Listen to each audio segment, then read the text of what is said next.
उमेदवारी अर्ज दाखल केला.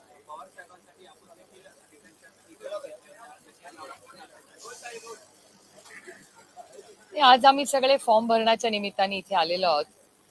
आता बघूया पुढे काय होतं.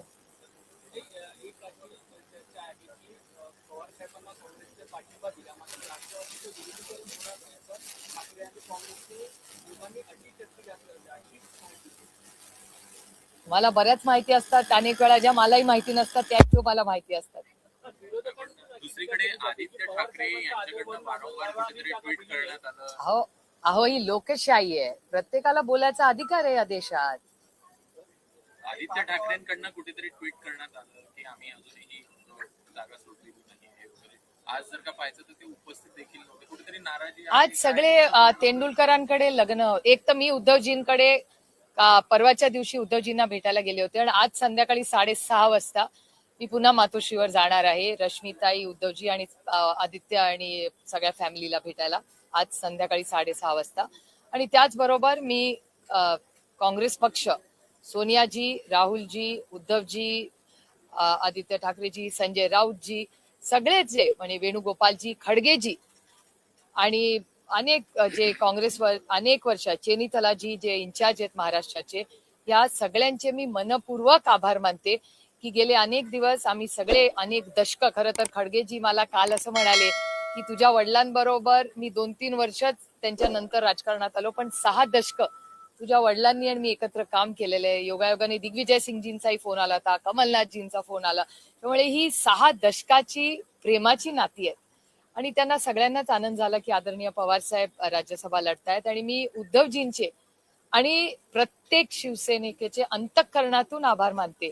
आणि योगायोग बघा की 2006 मध्ये मी राज्यसभेत पहिल्यांदा जेव्हा गेले तेव्हा मला अतिशय प्रेमाने, तेव्हा बाळासाहेब हयात होते आणि माझं इलेक्शन बिनविरोध 2006 झालं होतं.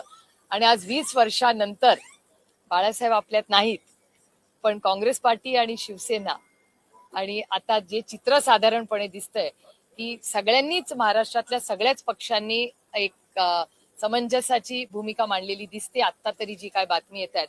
आणि असं दिसतंय साधारणपणे की हे सगळं इलेक्शन बिनविरोध होईल अशी परिस्थिती, असं एक साधारण चर्चा ही मी आता आधी ऐकलेली आहे. त्याच्यामुळे महाराष्ट्रातले सगळेच पक्ष समंजसपणे आणि एक सुसंस्कृत महाराष्ट्र, कैलासवासी यशवंतराव चव्हाणांचा जो महाराष्ट्र होता त्याच्यात विरोधक हा आपला शत्रू नाही, ती वैचारिक लढाई आहे.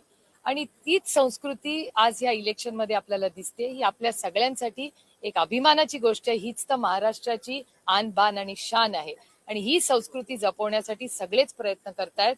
ही एक आनंदाची आणि समाधानाची गोष्ट आहे.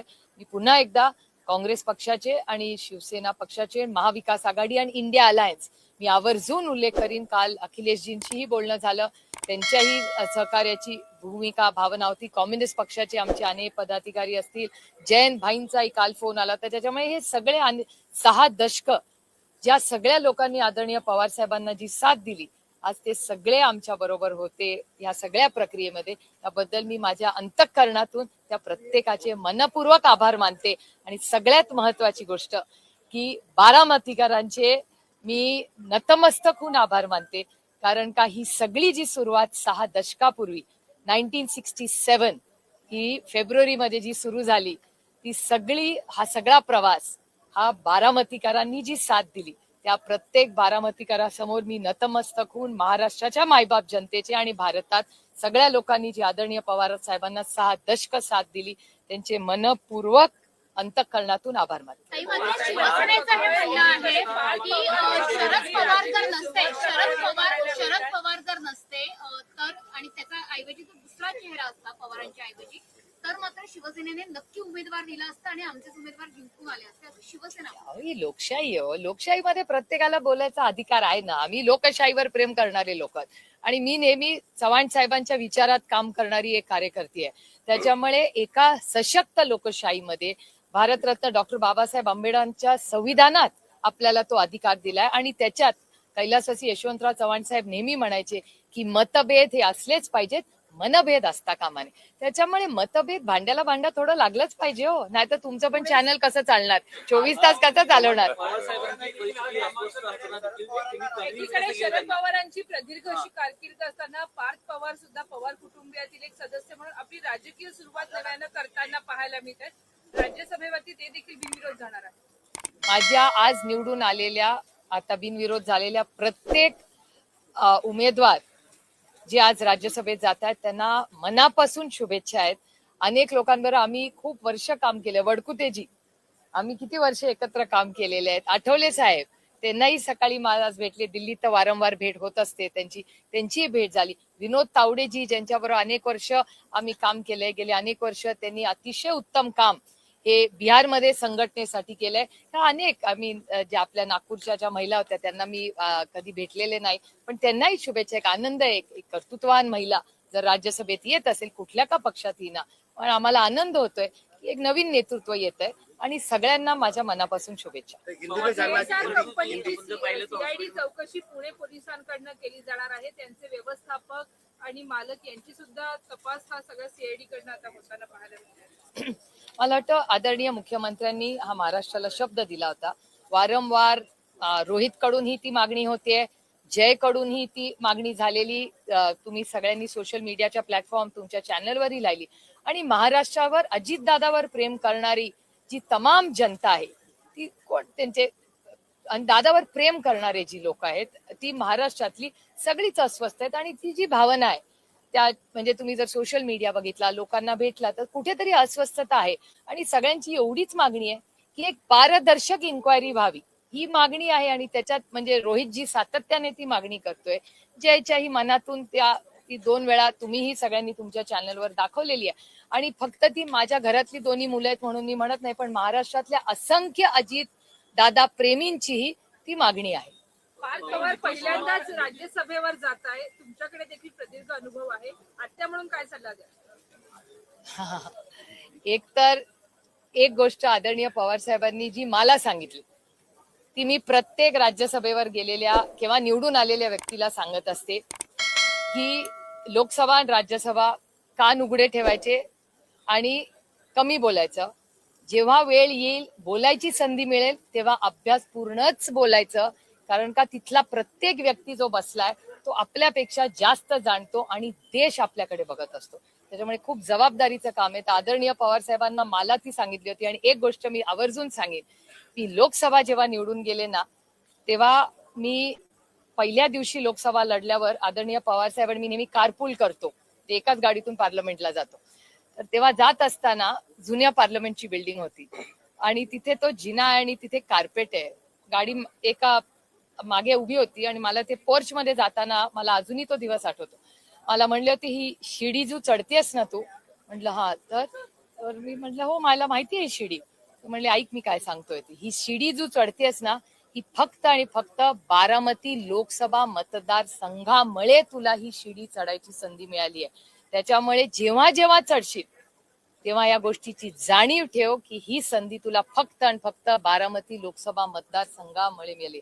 जोपर्यंत त्या भावनेशी इमानदार राहशील, ही शिडी आयुष्यभर चढू शकतील. त्याच्यामुळे मला असं वाटतं पार्लमेंटमध्ये आम्ही जे कोणी जातो, लोकसभा असू दे किंवा विधानसभा, ही संधी आम्हाला कुणामुळे मिळाली ह्याची जाणीव ठेवण्याचा एक प्रांजळ प्रयत्न आम्ही करतो. जो सल्ला माझ्या वडिलांनी मला दिला तो मी एक आत्या म्हणून, एक बहीण म्हणून, एक सहकारी म्हणून जर विचारलं तर प्रत्येकाला मी देतो. पवार साहेब आजारी होते, तुम्ही त्यांना कन्व्हिन्स कसं केलं राज्यसभेसाठी?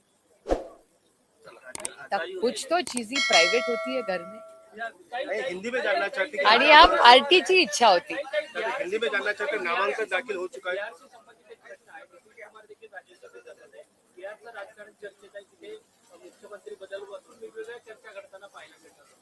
हो, मलाही आश्चर्य वाटलं खरं, कारण म्हणजे जेव्हा बिहारचं इलेक्शन चाललं होतं तेव्हा नितीश कुमार जीच चेहरा होते त्या इलेक्शनचे.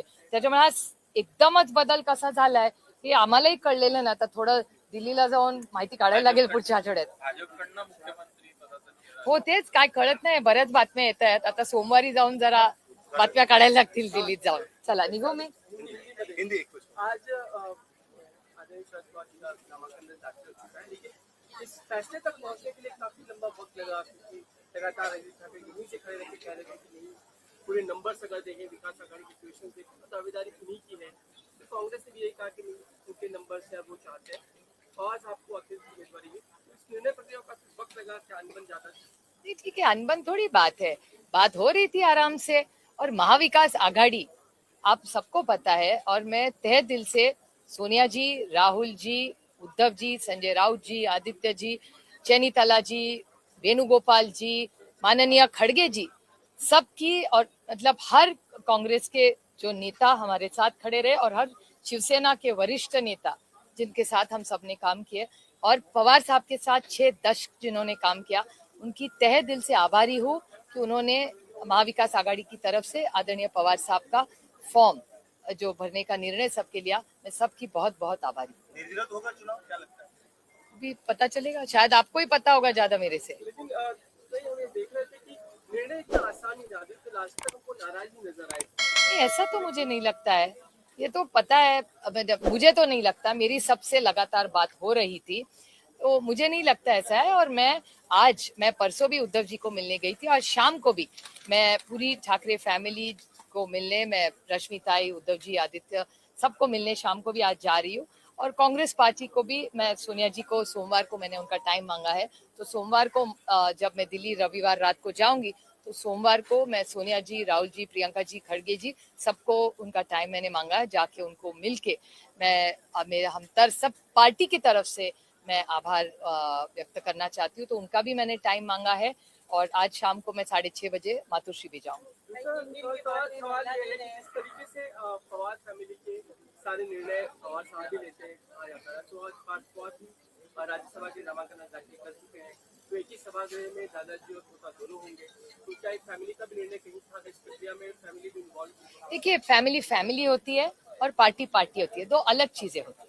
तो पार्टी का काम करती है, फैमिली है, दोनों मिक्स नहीं कर सकती। तो लेकिन चूंकि दोनों ही सभागृह में होंगे, तो कहीं ना कहीं आप उन्हें मार्गदर्शन की भूमिका में कहीं जाएंगे, क्योंकि कामकाज करने लंबे अनुभव आपको रहा है। ये आपका बड़प्पन है कि मेरे लंबे अनुभव के बारे में जो चुन के आएगा उन सबको हम सब की तरफ से बहुत बहुत शुभकामनाएं और बधाई। आता परत देते ना महिला, नहीं मुझे अब पता नहीं है क्या हुआ है बिहार में। अब आप ही के चैनल पे सब देख रहे हैं, तो थोड़ा 1-2 दिन में दिल्ली में जाके पता होगा कि एग्जैक्टली क्या हुआ है, क्योंकि जब बिहार का इलेक्शन हुआ था तो वो नीतीश कुमार जी को नेता दिखा के ही इलेक्शन हुआ था, तो ये बदलाव क्यों आया ये तो पता करना पड़ेगा क्यों ये बदलाव आया है। थँक्यू व्हेरी मच, सगळ्यांचे खूप खूप आभार।